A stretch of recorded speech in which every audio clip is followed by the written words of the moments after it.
할렐루야. 소리를 조금만 낮춰주세요. 우리 옆 사람에게 한번 인사하겠습니다. 당신은 하나님의 복이십니다. 이렇게 인사하겠습니다.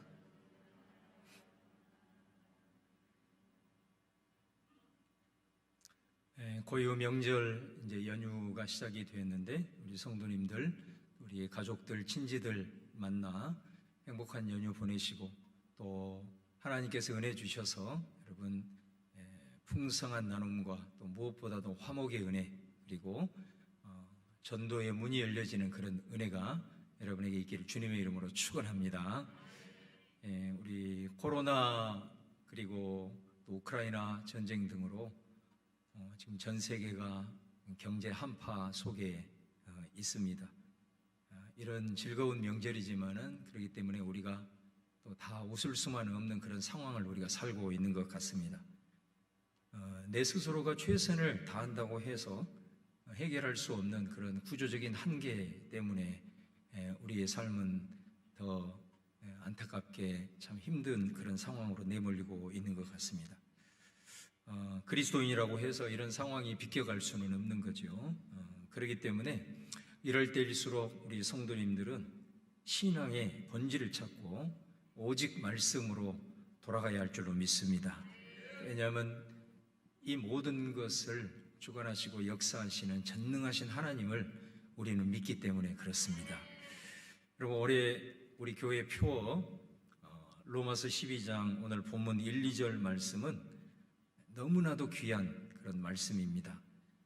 신앙의 본질인 복음, 그리고 이 복음을 경험한 사람들에게 있어서 제일 중요한 바로 예배에 대한 메시지를 담고 있기 때문에 그렇습니다. 이 말씀을 올 한 해 저와 여러분의 표대로 삼고 나갈 때 우리 하나님이 크게 기뻐하시고 여러분의 삶을 받아주시기를 간절히 바랍니다.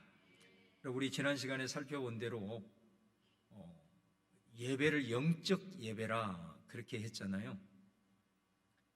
구원을 받은 우리가 하나님께 드릴 마땅하고 합당하고 합리적인 반응, 바로 그것이 예배다라는 그런 의미입니다. 저와 여러분은 죄로 인해서 영원히 명망받을 수밖에 없는 그런 운명에 처해 있는 사람들이었습니다.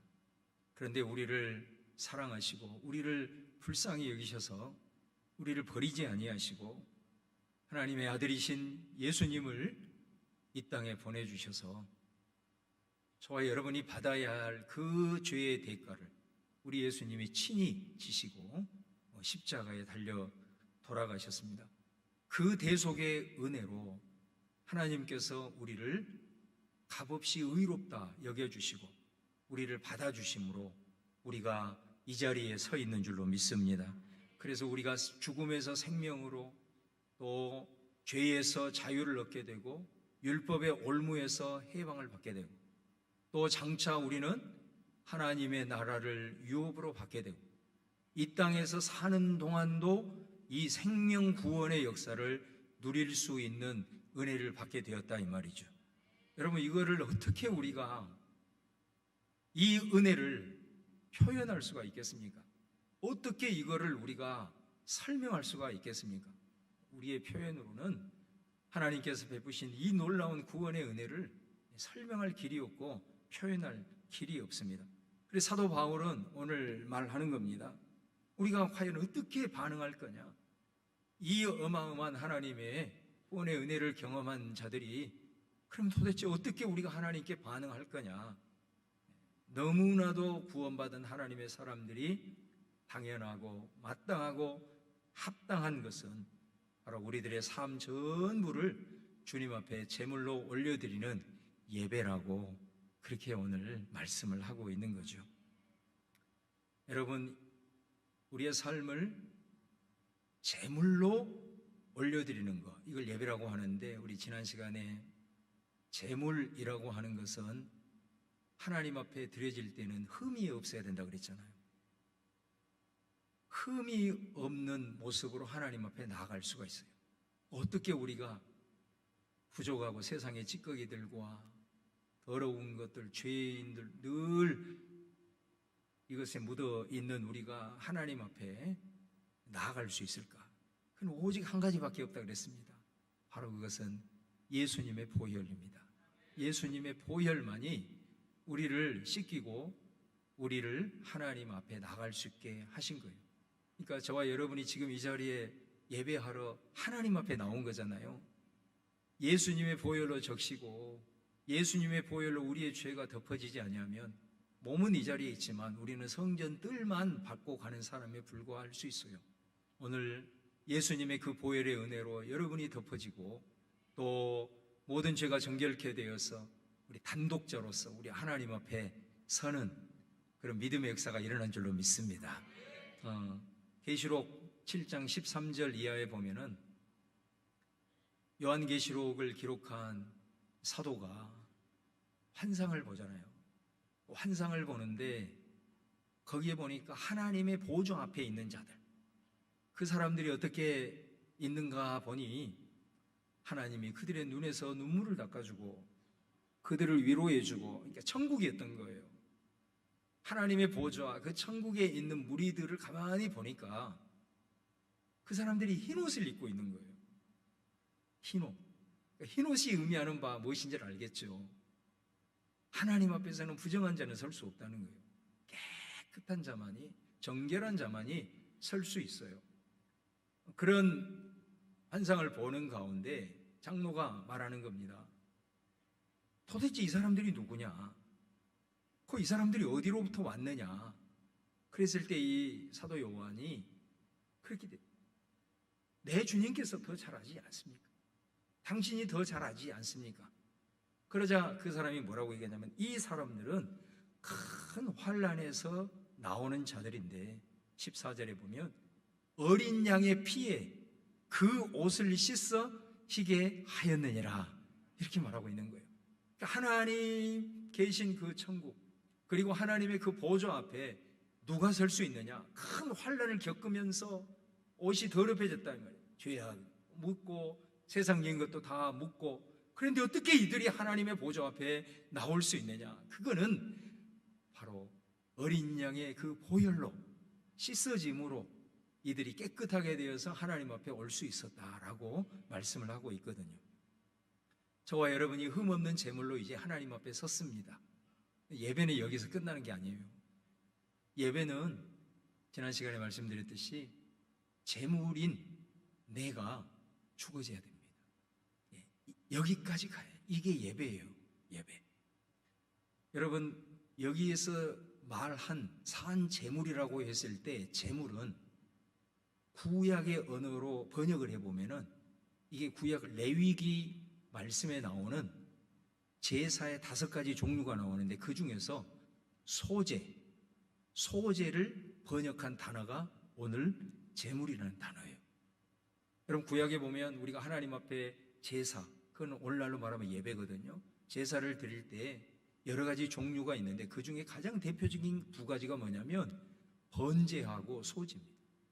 근데 번제는 짐승으로 하나님 앞에 올려드리는 거고 소제는 곡식으로 하나님 앞에 올려드리는 제사거든요. 근데 이 2개의 제사는 공통점이 있습니다. 그 공통점이 뭐냐면 흠없는 짐승을 잡아서 죽여서 불로 태워서 드립니다. 불로서 다 태워드리면 뭐만 남을까요? 죄만 남습니까? 그것 말고 그 태우면서 나오는 냄새, 향기, 이게 하나님 앞에 올라간다. 그래서 짐승이 곧 나잖아요. 왜? 그 제물을 바치는 사람이 그 제사를 드릴 때는 짐승에게 안수를 합니다. 안수는 2가지 의미가 있잖아요. 하나는 죄를 지었을 때는 내 죄가 이 짐승한테 전가가 된다는 거고, 헌신을 드렸을 때는 이 짐승이 곧 나입니다. 그런 뜻이에요. 그러니까 이 짐승이 다 태워져서 끝나는 것은 나는 죽는 거예요. 나는 그래서 흔적도 없이 사라지는 거예요. 그럼 뭐만 남냐? 하나님 기뻐 받으실 향기만 남는다. 요게 예배거든요. 소제는 곡식으로 드리잖아요. 곡식으로 드리는데 이 곡식을 어떻게 드려야 되는 절차가 있어요. 이 곡식을 가합니다. 가라. 그래서 반드시 고운 가루를 만들어야 돼요. 저도 어렸을 때 시골에서 그 떡을 만들 때 어머니들이 절구통에다가 막 쌀을 찢잖아요. 이렇게. 그래가지고 채라고 그러나요? 거기에다가 하고 막 이렇게 하면 고운 가루가 밑으로 떨어지잖아요. 그 위에는 또 부스러기 같은 것들이 나오면 또 그거를 절구통에다 놓고 막 찧어가지고 결국은 고운 가루, 그것을 가지고 떡을 만들듯이 이 소재도 꼭 그렇게 하는 겁니다. 곡식의 형체가 없이 다 고운 가루로 찧어. 그래서 그 고운 가루를 가지고 전병, 떡을 만들어요. 근데 그 떡을 만드는 것으로만 끝나지 않고 그것을 다시 불로 태워서 드립니다. 불로 태워서 기름도 바르고 소금도 치고 이렇게 해가지고 불로 태워서 드릴 때에 그 곡식의 형체, 나는 온데가도 없고 나는 다 사라지고 오직 향기만 남아 우리 하나님 앞에 올려드리는 것, 이게 구약의 번제 소제인데, 바로 그때 소제라는 단어를 사도 바울은 우리가 하나님 앞에 영적인 예배로 올려드려야 될 제물이라는 단어에 사용하고 있다는 거예요. 제물로 우리가 죽어져야 되는데 우리는 여전히 살아있어요. 그래서 산 제물인 거예요.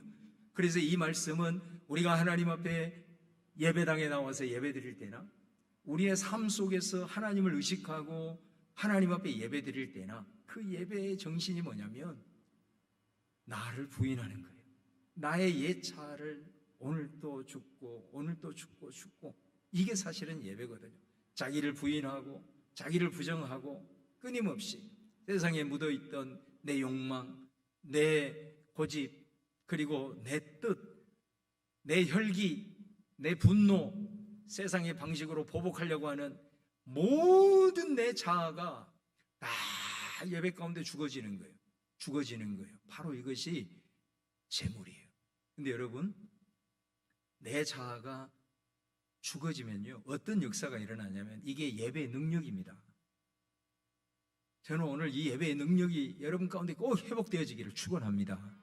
내 자아가 죽어지면 어떤 역사가 일어나냐면 내 안에 예수님이 살아나요. 예수님이 살아납니다. 이게 예배예요, 예배. 그래서 예배 가운데 나는 없습니다. 나는 간 곳 없습니다. 끊임없이 사도 바울처럼 나는 날마다 죽노라. 나는 내 자신을 쳐서 복종시킵니다. 이렇게 가는데, 그렇게 하면 할수록 어떤 역사가 일어난다고요? 내 안에 예수가 살아나. 예수가. 여러분, 우리 예수님이 이 원리를 우리에게 이미 예수님의 십자가를 통해서 하나님께서 가르쳐 주셨어요. 마태복음 26장 39절에 조금 나아가 얼굴을 땅에 대시고 엎드려 기도하여 이르시되 내 아버지여 만일 할만하시거든 이 잔을 내게서 지나가게 하옵소서.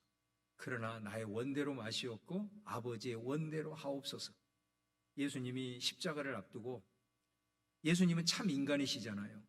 인간의 육신을 갖고 있기 때문에 너무도 사실 두려운 거예요. 십자가를 지기가 너무 힘든 거예요. 그래서 아버지께 산에 올라가서 정말로 흘린 땀이 핏방울이 되었다. 아마 이 피혈이 터진 것 같아요.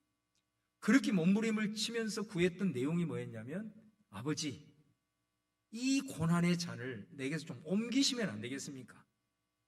아버지, 나 십자가 지기 싫어요. 나 십자가 지지 않으면 안 되겠습니까? 이거 가지고 몸부림을 친 거거든요. 그런데 예수님이 산에서 그렇게 피와 눈물과 땀을 흘리면서 기도하면서 마지막에는 뭐라고 기도하십니까? 그러나 나의 원대로 마시옵고 아버지 원대로, 아버지 뜻대로 하시옵소서. 예배 정신이 여기에 다 들어있는 거예요. 내 자, 나의 옛 자, 이거를 기도하면서 내 인간의 본성으로는 이거 내려놓을 수 없어서 기도하면서 그걸 다 내려놓고 결국은 내 삶을 통해서 하나님의 뜻만이 드러나기를 원합니다. 이렇게 이제 기도를 한 거거든요. 그렇게 기도를 마치고 난 다음에 우리 예수님이 십자가의 길을 걸어갑니다. 그리고 그 십자가에서 달려서 돌아가시죠. 무덤에 묻혔습니다. 근데 여러분, 예수님이 십자가를 지고 예수님이 묻히시고 나서 어떤 역사가 일어났습니까? 하나님이 그를 살리셨다. 하나님이 그를 살리셨어요. 그리고 빌립보서 2장 6절에서 11절. 자, 이 말씀을 보면 그는 근본 하나님의 본체시고 하나님과 동등되신 분이었는데 자기를 비워서 사람들과 같이 되고 그 다음에 십자가에 자기를 죽기까지 하나님의 아들이신 예수님이 복종을 하셨어요. 그래서 죽었어요. 자, 그런데 여기서 반전이 일어나요. 그게 뭐냐면 9절에 예수님이 분명히 하나님의 뜻에 복종하고 자기를 죽이면서 십자가에 달렸단 말이에요. 그런데 어떤 역사가 일어나냐면 하나님이 그를 지극히 높여, 하나님이 지극히 그를 높여 모든 이름 위에 뛰어난 이름을 주사 땅에 있는 자들, 땅 아래에 있는 자들, 하늘에 있는 자들 할 것 없이 모든 무릎을 예수님 앞에 무릎을 꿇게 하시고 그 모든 피조물로 하여금 예수님을 주님이라고 시인하여 아버지 하나님께 영광을 돌리게 하셨느니라. 이 원리가 예배 원리거든요.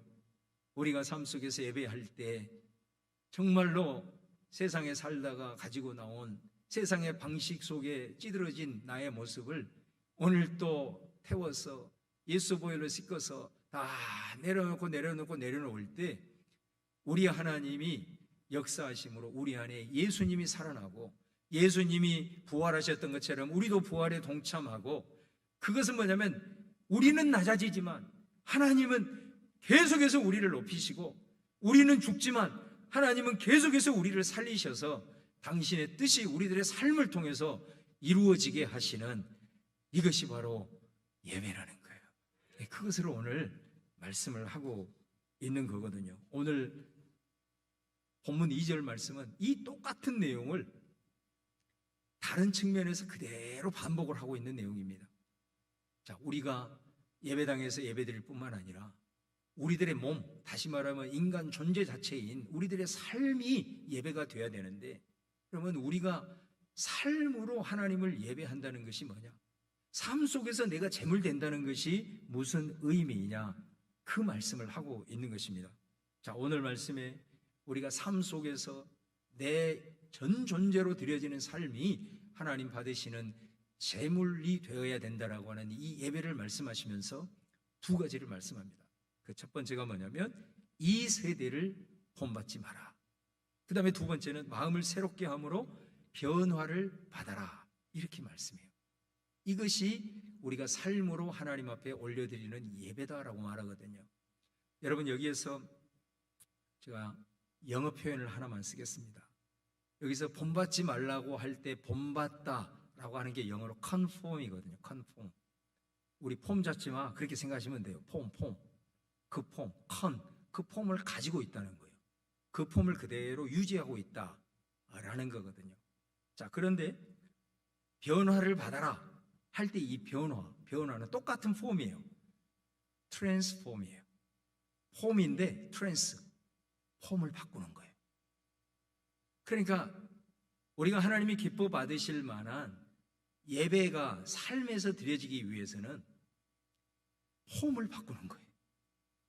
다시 말하면 세상의 폼, 세상의 영향을 받아서 내 안에 더덕더덕 붙어있는 세상의 폼을 그대로 갖고 있어서는 삶으로 예배할 수 없다 이거예요. 그럼 어떻게 하라는 거죠? 그 폼을 바꾸어야 돼. 예, 이것이 변화라는 뜻이거든요.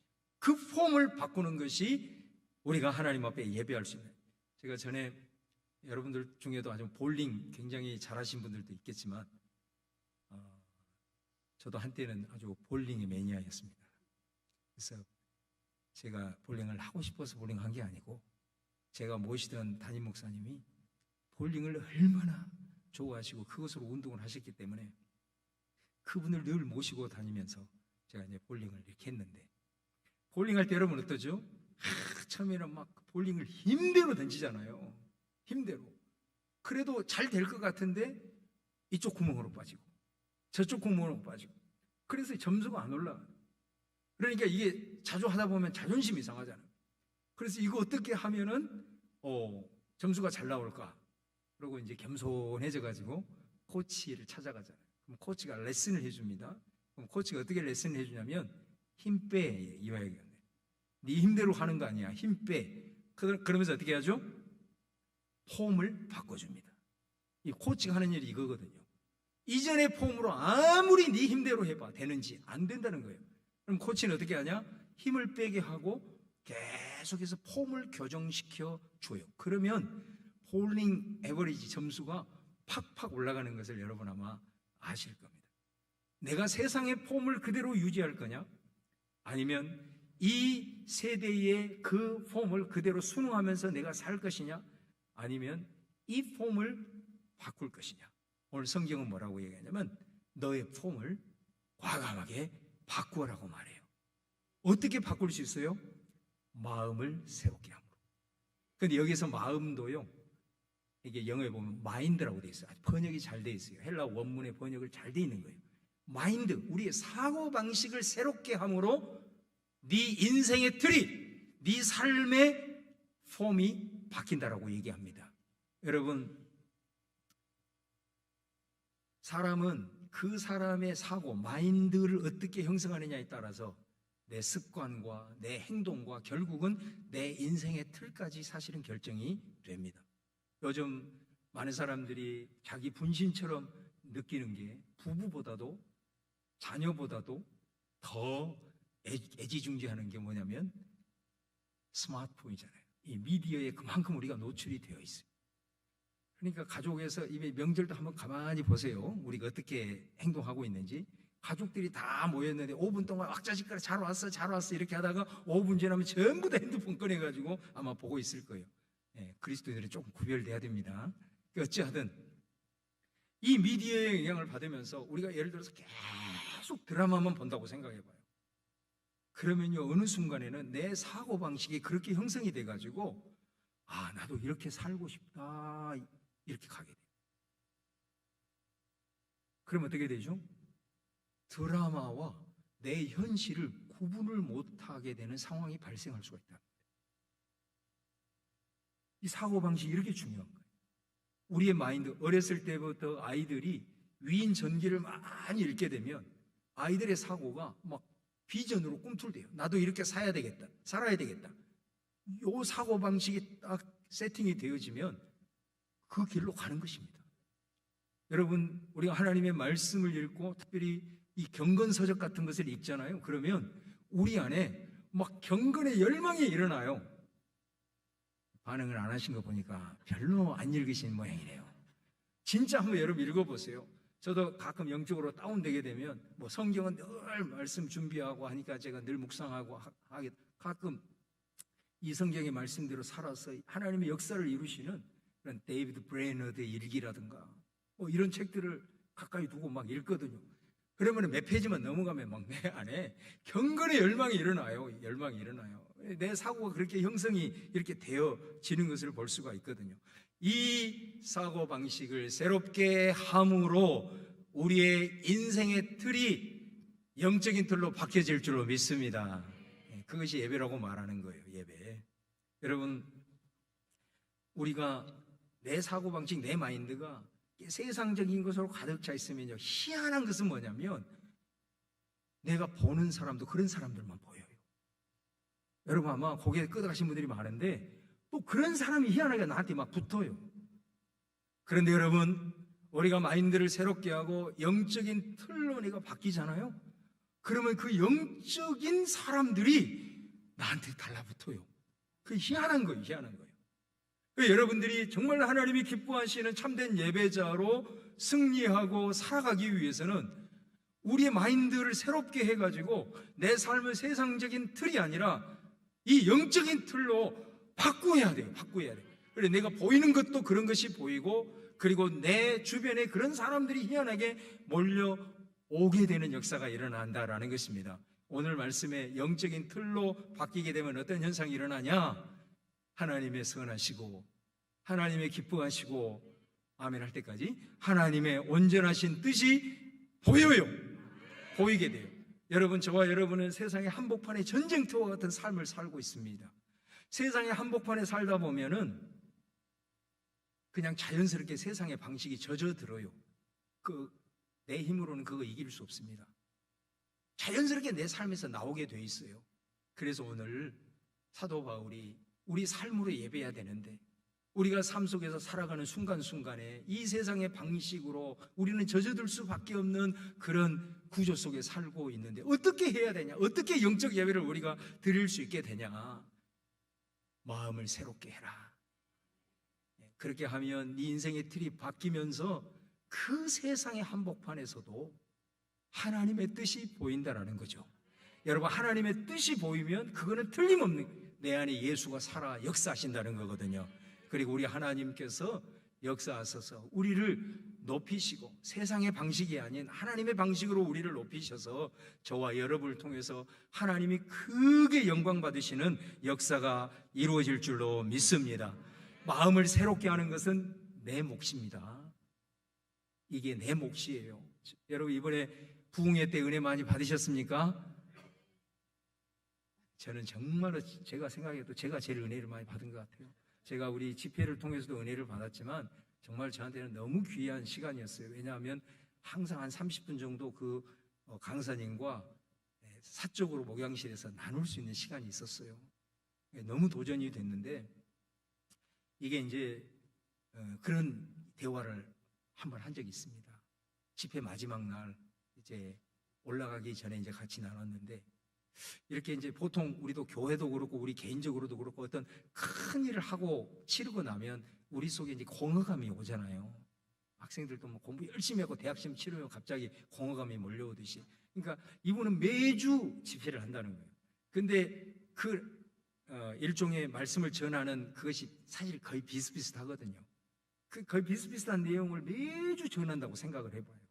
그러면 아마 어느 순간에는 본인도 실증이 날 거예요. 그러다 보면 끝나고 나면 공허감이 몰려오는 거죠. 그분이 그런 얘기를 하더라고요. 끊임없이 공허감이 몰려온다는 거예요. 그러면 어떻게 하십니까? 제가 그랬어요. 그런데 그분이 이렇게 얘기하는 거예요.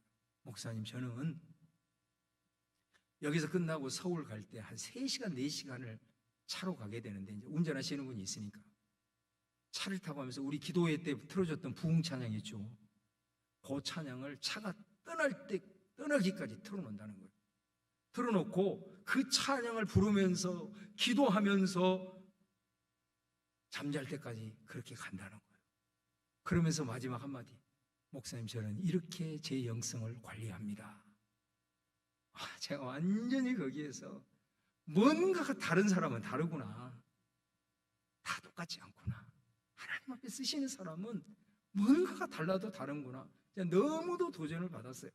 여러분, 마음을 새롭게 하는 것, 여러분의 사고방식을 새롭게 하는 것은 저와 여러분의 몫이에요. 저와 여러분이 선택해야 될 부분이에요. 이 부분이 선택이 안 되면 기도하셔야 됩니다. 그것 때문에 기도하는 거예요. 내 힘으로 안 되니까. 여러분, 이 사고방식을 변화시키기 위해서 어떻게 하실랍니까? 그것이 돼야 내 인생의 틀이 바뀌고 그 속에서 하나님의 뜻이 치열한 전쟁터 같은 삶의 현장에서도 보이는데 뭐로 내 사고방식을 새롭게 하겠습니까? 그거는 하나님의 온전하시고 선하시고 기뻐하신 뜻이 계시되어진 하나님의 말씀밖에 없어요. 그래서 여러분, 삶으로 하나님 앞에 예배하기 위해서는 이 사고방식을 새롭게 해야 되는데 그 길은 하나님의 말씀을 양식으로 먹을 수 있기를 바랍니다. 우리가 밥을 먹으면 그게 소화가 되잖아요. 소화가 된다는 건 뭐냐면 우리 밥심이라고 하는데 그게 에너지가 되는 거예요. 에너지가 되어서 내가 일할 수 있는 힘이 생기는 거거든요. 우리가 하나님의 영적인 양식을 매일매일 먹게 되면 그것이 어느 순간 소화가 되면서 내 안에 영적인 강력한 에너지가 일어나게 되는 거예요. 그래서 하나님의 뜻이 결정적인 순간에서 세상의 모든 것이 가로막고 있어도 그 중에서 희미하게 남아, 아니면 더 정확해 남아 하나님의 뜻이 보여지고, 우리 그리스도인들은 영적인 DNA가 있기 때문에 하나님의 뜻이다 보여지면 죽어도 순종하게 돼 있습니다. 우리가 사실 순종하지 못하는 이유는 이게 하나님의 뜻인가 기인가 민가 하니까 사실은 순종을 못하는 거죠. 여러분, 하나님의 영의 양식을 먹고 그것이 소화가 되어서 영적인 에너지가 강력하게 일어나서 어떤 순간에도 하나님의 뜻이 선명하게 보여지므로 삶으로 하나님 앞에 올 한 해 영광 올려드리는 진정한 예배자들로 거듭나는 역사가 있기를 주님의 이름으로 축원합니다.